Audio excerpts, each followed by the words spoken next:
ദഹ്വയുടെ ഏറ്റവും പുതിയ HD hybrid smart dual light 5MP full colour ക്യാമറകളാണ് ഞാൻ ഇന്ന് പരിചയപ്പെടുത്തുന്നത്. ദഹ്വ ക്യൂപ്പർ സീരീസിൽപ്പെട്ട HD smart dual light illuminator ക്യാമറകളാണിത്. ഇത് 5MBയിലും 2MBയിലും അവൈലബിൾ ആണ്. 5MBയിൽ ബുള്ളറ്റിന് 30 മീറ്റർ IRഉം 20 മീറ്റർ വാം ലൈറ്റുമാണ് ലഭിക്കുന്നത്. ഡോമാണെങ്കിൽ 25 മീറ്റർ IRഉം 20 മീറ്റർ വാം ലൈറ്റുമാണ് ഇതിന് ലഭിക്കുന്നത്.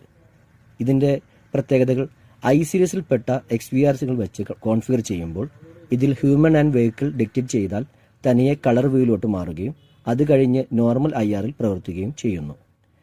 ഇതിന് IP67 വെതർ പ്രൊട്ടക്ഷനും ഇതിനും അവൈലബിൾ ആണ്.